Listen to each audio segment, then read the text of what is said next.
என் பெயர் புஷ்பா. எனக்கு ஒரு மகனும் ஒரு மகளும் இருக்கிறார்கள். இருவருக்கும் திருமணமாகிவிட்டது. மகன் மகேஷ் வேலை விஷயமாக வெளியூரில் தங்கியிருக்க மருமகள் மாலா என்னுடன் தான் இருந்தாள். மகேஷிற்கு திருமணமாகி 3 வருடங்களும் மகள் தீபாவிற்கு திருமணமாகி 1.5 வருடங்களும் ஆகியிருந்தன. ஒரு நாள் தீபா அழுது கொண்டே போன் செய்தாள். அம்மா, அவருக்கு வேலை போய்விட்டது, இனி எப்படி குடும்பத்தை நடத்துவது என்று தெரியவில்லை என புலம்பினாள். மகளின் கஷ்டத்தை பார்த்த என்னால் சும்மா இருக்க முடியவில்லை. நீ கவலைப்படாதே, அர்ஜுனை அழைத்து கொண்டு நம்ம வீட்டிற்கே வந்துவிடு என்று கூறி அவர்களை தன்னுடன் இருக்க செய்தேன். தீபாவும் அர்ஜுனும் என் வீட்டிற்கு வந்த பிறகு என் மருமகள் மாலாவிற்கு அது பிடிக்கவில்லை. அற்ப விஷயங்களுக்காக தீபாவிடம் சண்டையிட்டாள். ஒரு நாள் பொறுமை இழந்த நான் மாலாவிடம் கோபமாக சொன்னேன், உனக்கு என் மகள் எங்கே இருப்பது பிடிக்கவில்லை என்றால் நீ உன் கணவனுடன் சென்று விடலாம். என் பேச்சால் ஆத்திரமடைந்த மாலா உடனடியாக துணிகளை மூட்டை கட்டிக்கொண்டு வீட்டை விட்டு வெளியேறினாள். அவள் சென்ற பிறகு வீடு அமைதியானது. தீபா நிம்மதியாக இருந்தாள். சில நாட்களுக்கு பிறகு ஒரு நாள் ஒரு விஷயத்திற்காக நான் பீரோவில் இருந்து பட்டுப்புடவையை எடுத்து சரிபார்த்து கொண்டிருந்தேன். வீட்டில் ஆண்கள் யாரும் இல்லாததால் நான் கதவை தாளிடவில்லை. திடீரென என் மருமகன் அர்ஜுன் கதவை தட்டாமல் அறைக்குள் வந்து விட்டார். நான் புடவையின் சரிபார்த்து கொண்டிருந்த நிலையில் அவர் உள்ளே வந்ததை பார்த்து அதிர்ச்சியில் அப்படியே உறைந்து போனேன். சட்டென திரும்புவதற்குள் ஒரு தர்ம சங்கடமான சூழல் உருவானது. உடனே தலைப்பால் போர்த்தி கொண்டேன். அவர் பதற்றத்துடன், அத்தை, என்னை மன்னித்து விடுங்கள், தெரியாமல் வந்துவிட்டேன் என்று கூறி சற்று தள்ளி நின்றார். அத்தை, நீங்களும் தீபாவும் எனக்கு பெரிய உதவி செய்கிறீர்கள். வேலை இல்லாத மருமகனை வீட்டில் வைத்து பார்ப்பது பெரிய விஷயம். விரைவில் வேலை தேடிக்கொண்டு நான் கிளம்பி விடுவேன். அத்தை, வீட்டில் மருமகன் அதிக நாள் இருப்பது அழகல்ல என்றார் உருக்கமாக. அவரது வார்த்தைகளில் இருந்த நேர்மை என்னை கவர்ந்தது. அர்ஜுன், நீங்கள் எனக்கு இன்னொரு மகன் போன்றவர். தயக்கப்படாமல் இந்த வீட்டை உங்கள் வீடாக நினையுங்கள் என்றேன். அந்த உணர்ச்சி வசப்பட்ட நிலையில் அவர் என் கைகளை பற்றி நன்றி கூறி அணைத்து கொண்டார். அது ஒரு தாய்க்கும் மகனுக்கும் இடையிலான அணைப்பாக இருந்தாலும் அந்த சூழல் என் மனதில் ஒரு மெல்லிய நடுக்கத்தை ஏற்படுத்தியது. நாட்கள் செல்ல செல்ல அர்ஜுனுக்கும் தீபாவுக்கும் இடையே அடிக்கடி வாக்குவாதம் ஏற்பட்டது. ஒரு நாள் தீபாவின் அறையிலிருந்து சத்தம் கேட்டது. நான் உள்ளே சென்றபோது தீபா அர்ஜுனை திட்டிக் கொண்டிருந்தாள். 20 நாளாகியும் ஒரு வேலை தேட முடியவில்லையா? எப்போதும் லேப்டாப் முன்னால் உட்கார்ந்து என்னதான் செய்கிறீர்களோ? வேலைக்கு போகாத உங்களுக்கு நான் ஏன் தலைக்கு எண்ணெய் தேய்த்து மசாஜ் செய்ய வேண்டும் என்று கத்தினாள். நான் தீபாவை தடுத்து கணவருக்கு கஷ்ட காலத்தில் தைரியம் சொல்ல வேண்டுமே தவிர இப்படி அவமானப்படுத்தக்கூடாது என்றேன். அதற்கு தீபா அலட்சியமாக, உனக்கு அவர் மேல் அவ்வளவு அக்கறை இருந்தால் நீயே மசாஜ் செய்துவிடு என்று கூறிவிட்டு வெளியே சென்றாள். அர்ஜுன் கண் கலங்கினார். அத்தை, என் நிலைமை இப்படி ஆகிவிட்டதே என்று வருந்தினார். அவரது மன அழுத்தத்தை குறைக்க நானே அவருக்கு எண்ணெய் தேய்த்துவிட முன் வந்தேன். நான் மென்மையாக மசாஜ் செய்ய தொடங்கியதும் அவர் என் கைகளை பற்றி, அத்தை, உங்கள் கைகளில் ஏதோ ஒரு மாயாஜாலம் இருக்கிறது. என் தலைவலி அப்படியே மறைந்து விட்டது. கழுத்து பகுதியிலும் கொஞ்சம் மசாஜ் செய்ய முடியுமா என்று கேட்டார். அவர் அப்படி பேசிய விதம் எனக்குள் ஒருவித சங்கடத்தை ஏற்படுத்தியது. சரி, போதும், என் கை வலிக்கிறது என்று கூறிவிட்டு அங்கிருந்து நகர்ந்தேன். சில நாட்களில் அர்ஜுனுக்கு நல்ல வேலை கிடைத்தது. அதே சமயம் தீபா தான் கர்ப்பமாக இருக்கும் செய்தியையும் சொன்னாள். வேலை கிடைத்ததும் அவர்கள் தங்கள் வீட்டிற்கு செல்ல தயாரானார்கள். ஆனால் என் மகளின் மகிழ்ச்சியான நேரத்தில் அவளை பார்த்து கொள்ள நான் தான் வேண்டும் என்பதால் இன்னும் சில காலம் அங்கேயே இருக்குமாறு அவர்களை கேட்டுக்கொண்டேன். தீபா கர்ப்பமாக இருந்ததால் அவளது உடல்நிலை அடிக்கடி சரியில்லாமல் போனது. இந்த நிலையில் அவளை தனியாக அவளது வீட்டிற்கு அனுப்ப எனக்கு மனமில்லை. தீபா, நீ முழுமையாக குணமடையும் வரை இங்கேயே இரு என்று கூறி அவளை தடுத்து விட்டேன். நாட்கள் நகர்ந்தன. அர்ஜுன் இப்போது வேலைக்கு செல்ல தொடங்கிவிட்டார். ஒரு தாயாக அவருக்கு அதிகாலையிலேயே டிஃபன் செய்து மதிய உணவை தயார் செய்து அலுவலக பையை எடுத்து வைப்பது வரை அனைத்தையும் நானே கவனித்து கொண்டேன். பதிலுக்கு அர்ஜுனும் என் மேல் மிகுந்த அக்கறை காட்டினார். மாலையில் அலுவலகத்தில் இருந்து களைப்பாக வந்தாலும் எனக்கு உதவியாக காய்கறிகள் நறுக்கி கொடுப்பது, பாத்திரங்களை அடுக்கி வைப்பது என சிறு சிறு வேலைகளை செய்து தந்தார். அவர்கள் என் வீட்டிற்கு வந்து 2 மாதங்கள் ஆகிவிட்டன. கர்ப்பமாக இருந்ததால் தீபாவின் மனநிலை அடிக்கடி மாறியது. சின்ன சின்ன விஷயத்திற்கும் அர்ஜுனிடம் சண்டையிட்டாள். ஒரு நாள் இரவு அர்ஜுன் மிக சோர்ந்து போய் என் அறைக்கு வந்தார். அத்தை, என்னால் இனி தீபாவின் அறையில் தூங்க முடியாது போலிருக்கிறது. தூக்கத்தில் தெரியாமல் என் கை அவள் மேல் பட்டால் கூட பயங்கரமாக கத்துகிறாள். கடந்த 3 நாட்களாக அலுவலக வேலை பளுவால் நான் சரியாகவே தூங்கவே இல்லை. எனக்கு ஓய்வு தேவைப்படுகிறது என்றார் வருத்தத்துடன். நான் அவருக்கு புரிய வைக்க முயன்றேன். அர்ஜுன், இந்த சமயத்தில் பெண்களுக்கு கோபம் வருவது இயற்கைதான். நீங்கள் தான் அவளை புரிந்து கொண்டு பொறுமையாக போக வேண்டும். அதற்கு அவர், நீங்கள் சொல்வது சரிதான் அத்தை, ஆனால் என் ஆரோக்கியமும் முக்கியம் அல்லவா? தூக்கம் இல்லை என்றால் என்னால் அலுவலகத்தில் வேலை செய்ய முடியாது. உங்களுக்கு சம்மதம் என்றால் நான் இன்று முதல் உங்கள் அறையிலேயே தரையில் படுத்துக்கொள்கிறேனே என்று கேட்டார். அவர் கேட்டதை கேட்டு நான் ஒரு நிமிடம் திகைத்து போனேன். முதலில் தயங்கினாலும் அவர் என் மகன் போன்றவர் என்பதால் சரி என்று சொல்லிவிட்டேன். ஆனால் அன்று இரவு எனக்கு தூக்கமே வரவில்லை. எப்போதும் இரவு நேரத்தில் நைட்டி அணிந்து பழகிய எனக்கு மருமகன் அறையில் இருப்பதால் புடவையிலேயே படுக்க வேண்டியிருந்தது. அந்த புடவை எனக்கு மிகுந்த அசௌகரியத்தை தந்தது. மறுநாள் காலை என் முகத்தை பார்த்தே அர்ஜுன் கண்டுபிடித்து விட்டார். அத்தை, நேற்று இரவு நீங்கள் சரியாக தூங்கவில்லை என்று எனக்கு தெரியும். இதற்கு முன் நீங்கள் நைட்டி அணிந்து தூங்குவதை நான் பார்த்திருக்கிறேன். எனக்காக நீங்கள் ஏன் சங்கடப்பட வேண்டும்? தாராளமாக உங்கள் விருப்பப்படி உடை அணிந்து படுத்துக் கொள்ளுங்கள். என்னை உங்கள் மகனாகவே நினைப்பதாக சொன்னீர்களே, பிறகு ஏன் இந்த தயக்கம் என்றார் மிக இயல்பாக. அவர் சொன்னதில் நியாயம் இருப்பதாக பட்டது. அடுத்த நாள் இரவு தூக்கம் வராமல் தவிப்பதை விட சௌகரியமாக இருப்பதே மேல் என்று முடிவெடுத்து நைட்டி அணிந்து கொண்டு அறைக்குள் வந்தேன். என்னை அந்த உடையில் பார்த்த அர்ஜுன் மெல்லிய புன்னகையுடன் சொன்னார், அத்தை, இந்த உடையில் நீங்கள் அத்தை மாதிரியே தெரியவில்லை. மிகவும் அழகாகவும் இளமையாகவும் இருக்கிறீர்கள். அவரது அந்த பாராட்டு எனக்குள் ஒரு பக்கம் பெருமையையும் மறுபக்கம் ஒரு இனம் புரியாத நடுக்கத்தையும் கொடுத்தது. ஒரு மெல்லிய புன்னகையை மட்டும் பதிலளித்துவிட்டு நான் படுக்கைக்கு சென்றேன். அர்ஜுனுக்கும் எனக்கும் இடையிலான அந்த உறவு முறை மெல்ல மெல்ல ஒரு புதிய திசையை நோக்கி நகர்வதைப் போல எனக்கு தோன்றியது. மறுநாள் காலை வீட்டம் சுத்தம் செய்துவிட்டு குளிக்க சென்றபோது குளியல் அறையில் இருந்த சோப்பு துண்டின் மேல் கால் வைத்து வலிக்கு விழுந்தேன். இடுப்பில் பலத்த காயம். என்னால் எழுந்திருக்கவே முடியவில்லை. தீபாவை உதவிக்கு கூப்பிட்டேன். ஆனால் அவள் வரவில்லை. அலுவலகத்திற்கு தயாராகி கொண்டிருந்த அர்ஜுன் ஓடி வந்து என்னை தூக்கிச் சென்று படுக்கையில் கிடத்தினார். அவர் அணிந்திருந்த அலுவலக உடை நனைந்ததை கூட பொருட்படுத்தாமல் எனக்கு சுடுநீர் ஒத்தடம் கொடுத்து உதவினார். தீபா தாமதமாக வந்தாலும் நான் கர்ப்பமாக இருக்கிறேன், என்னால் குனிய முடியாது என்று கூறி தள்ளி நின்றாள். அர்ஜுன் தான் அன்று சமையல் முதல் அனைத்து பணிகளையும் செய்தார். இரவு அர்ஜுன் அறைக்கு வந்தபோது ஒரு தைலத்தை எடுத்து வந்து, அத்தை, இதை தேய்த்தால் வலி குறையும். தீபாவால் முடியாது, அதனால் உங்கள் மகன் போல நானே செய்கிறேன் என்று கூறி என் இடுப்பில் மசாஜ் செய்ய தொடங்கினார். அவர் தொடுவதில் ஏதோ ஒரு அசௌகரியம் எனக்கு தோன்றினாலும் அவர் காட்டும் அக்கறையை என்னால் மறுக்க முடியவில்லை. அடுத்த நாள் என் இருமல் சத்தம் கேட்டு ஓடி வந்து முதுகு தேய்த்து கொடுத்தார். ஆனால் அர்ஜுனின் அந்த அதீத அக்கறை எனக்குள் ஏதோ ஒரு நெருடலை ஏற்படுத்தியது. அர்ஜுன், இன்று முதல் நீங்கள் தீபாவின் அறையிலேயே படுங்கள். இன்னும் சில நாட்களில் என் மருமகள் மாலா வந்து விடுவாள். அவள் என்னை பார்த்து கொள்வாள் என்றேன். இதை கேட்டதும் அவர் முகம் மாறியது. நான் இவ்வளவு செய்தும் என்னை அந்நியனாகவே பார்க்கிறீர்களே என்று கோபித்து கொண்டு வெளியேறினார். அவரை சமாதானப்படுத்த மெதுவாக நடந்து தீபாவின் அறைக்கு சென்றேன். அங்கே அவர்கள் இருவரும் பேசிக் கொண்டிருந்தனர். என் காதில் விழுந்தது. நான் கேட்டது என் இதயத்தையே நொறுக்கியது. தீபா பேசிக்கொண்டிருந்தாள். அர்ஜுன், உன்னால் ஒரு காரியத்தையும் உருப்படியாக செய்ய முடியவில்லை. அம்மாவின் நம்பிக்கையை பெற்று இந்த வீட்டை நம் பெயருக்கு மாற்றத்தான் இவ்வளவு நாடகம் ஆடுகிறோம். நான் கர்ப்பமாக இருப்பதாக பொய் சொல்லி நடித்ததெல்லாம் வீணாகிவிடும் போலிருக்கிறது. அன்னை மட்டும் வீட்டிற்குள் வந்துவிட்டால் நாம் சதி எல்லாம் அம்பலமாகிவிடும். எப்படியாவது அம்மாவை வசியப்படுத்தி ஆஸ்தியை எழுதி வாங்க பாரு. அதிர்ச்சியில் உறைந்து போனேன். என் சொந்த மகளை ஆஸ்திக்காக இவ்வளவு பெரிய நாடகத்தை ஆடி இருக்கிறாள். அர்ஜுன் காட்டிய அக்கறை வெறும் வேஷம் என்பதை உணர்ந்தபோது என் ரத்தம் கொதித்தது. மறுநாள் காலை நான் யாரிடமும் சொல்லாமல் என் மகன் மகேஷையும் மருமகள் மாலாவையும் வீட்டிற்கு வரவழைத்தேன். அவர்களை பார்த்ததும் தீபாவும் அர்ஜுனும் வெளுத்து போனார்கள். நான் தீபாவின் கண்களை நேராக பார்த்து சொன்னேன், நேற்று இரவு நீங்கள் இருவரும் பேசிக்கொண்டதை நான் கேட்டுவிட்டேன் தீபா. ஆஸ்திக்காக உன் அம்மாவையே ஏமாற்ற துணிந்து விட்டாயே. கர்ப்பமாக இருப்பதாக பொய் சொல்லி உன் உணர்வுகளுடன் விளையாடி விட்டாய். நல்ல மருமகளை வீட்டை விட்டு துரத்த வைத்தாயே.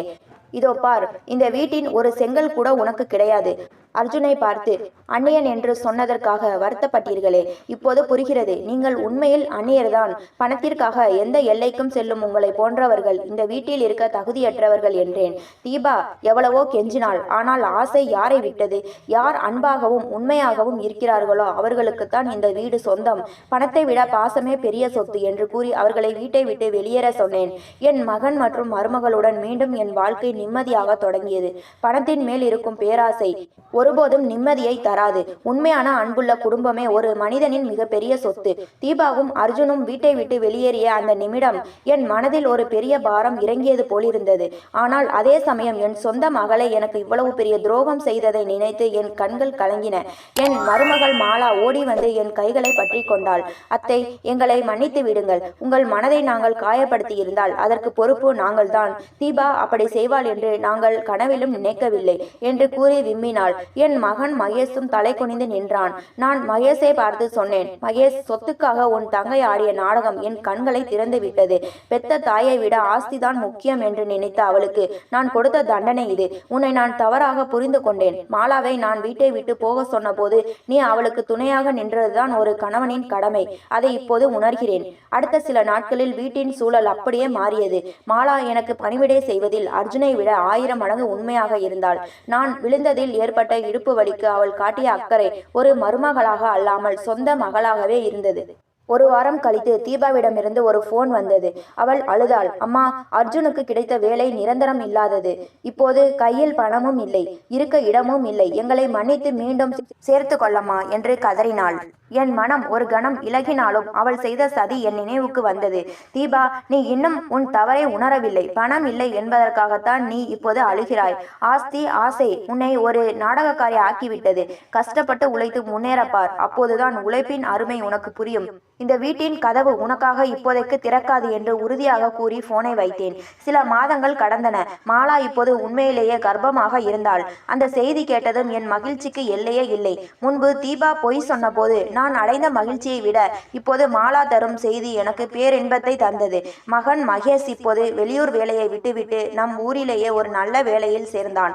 அத்தை, இனி நாம் அனைவரும் ஒரே குடும்பமாக நிம்மதியாக இருப்போம் என்று மாலா சொன்னபோது பணத்தையும் சொத்தையும் விட உண்மையான அன்பும் நம்பிக்கையும் தான் ஒரு குடும்பத்தின் அஸ்திவாரம் என்பதை நான் முழுமையாக உணர்ந்தேன். தீபாவும் அர்ஜுனும் வீட்டை விட்டு சென்று சில மாதங்கள் ஓடிவிட்டன. துரோகத்தின் வடுக்கள் மெல்ல மெல்ல மறைய தொடங்கின. என் மகன் மகேஷும் மருமகள் மாலாவும் காட்டிய உண்மையான அன்பு என் காயப்பட்ட மனதிற்கு மருந்தாக அமைந்தது. இப்போது என் வீட்டில் சூழ்ச்சிகள் இல்லை, மாறாக சிரிப்பு சத்தமும் உண்மையான அக்கறையும் நிறைந்திருந்தது.